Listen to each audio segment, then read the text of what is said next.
সম্প্রতি ব্রিটিশ প্রধানমন্ত্রী কিয়ার স্টারমারের সঙ্গে সাক্ষাৎ করেছেন ক্ষমতাচ্যুত আওয়ামী লীগের পলাতক নেতা এবং সিলেট সিটি কর্পোরেশনের সাবেক mayor Anwaruzzaman Chowdhury.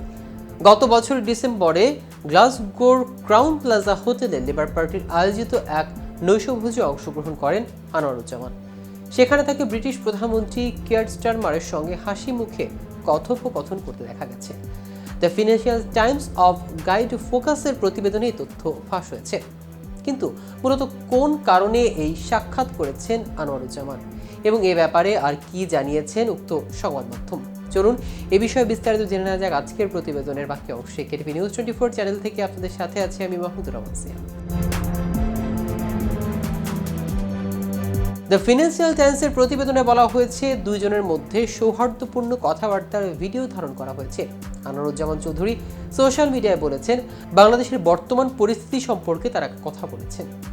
Guide of focus তাদের ওয়েবসাইটে দুজনের মধ্যে কথোপকথনের একটি ভিডিও আপলোড করেছে।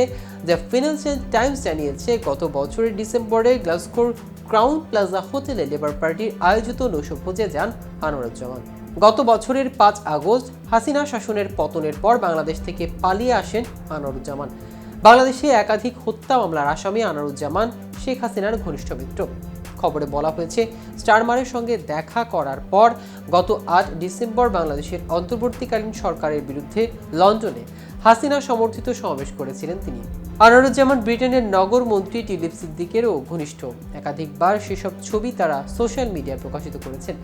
স্টারমারের সঙ্গে দেখা করার ব্যাপারে আনোয়ারুজ্জামানের সঙ্গে যোগাযোগ করেছিলেন ফিনান্সিয়াল টাইমস, তবে তিনি কোনো মন্তব্য করতে রাজি হননি। এদিকে সাবেক প্রধানমন্ত্রী শেখ হাসিনা সহ তার পরিবারের 6 সদস্যের বিরুদ্ধে অনিয়মের মাধ্যমে পূর্বাচলে 60 কাঠা প্লট বরাদ্দ নেওয়ার প্রমাণ পাওয়া গেছে এবং মামলার অনুমোদন দিয়েছে দুদক। রবিবার দুদকের প্রধান কার্যালয় থেকে মামলার অনুমোদন দিয়েছে কমিশন। মামলা বিষয়টি নিশ্চিত করেছেন দুর্নীতি দমন কমিশনের মহাপরিচালক মোহাম্মদ আখতার হোসেন।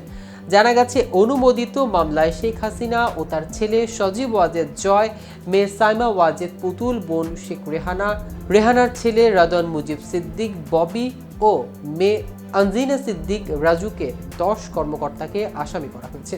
এর আগে চলতি মাসের 8 তারিখ দুদকের মহাপরিচালক মোহাম্মদ আখতার হোসেন জানান, এ বিষয়ে আমাদের অনেক অগ্রগতি আছে। অনুসন্ধান দল এ নিয়ে অনেক কার্যক্রম গ্রহণ করেছে।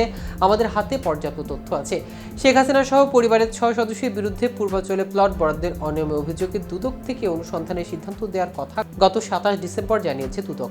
অভিযোগে বলা হয়েছে, রাজনৈতিক বিবেচনায় সরকারের বিশেষ ক্ষমতার বলে শেখ হাসিনা ক্ষমতা অপব্যবহার করে অনিয়ম ও দুর্নীতির মাধ্যমে রাজধানী উন্নয়ন কর্তৃপক্ষের ঊর্ধ্বতন কর্মকর্তাকে যোগসাজশে নিজের ও ছেলে সজীব ওয়াজেদ জয়, মেয়ে সাইমা ওয়াজেদ পুতুল, বোন শেখ রেহানা, বোনের ছেলে রাদওয়ান মুজিব সিদ্দিক ববি এবং মেয়ে আজমিনা সিদ্দিক রূপান্তির নামে পূর্বাচলের নতুন শহরে প্রকল্পের 27 সেক্টরে কূটনৈতিক জোনে 2003 নম্বর রোড থেকে 10 কাঠা করে মোট 60 কাঠার 6টি প্লট বরাদ্দ দিয়েছে। দর্শক, আজ এ পর্যন্তই।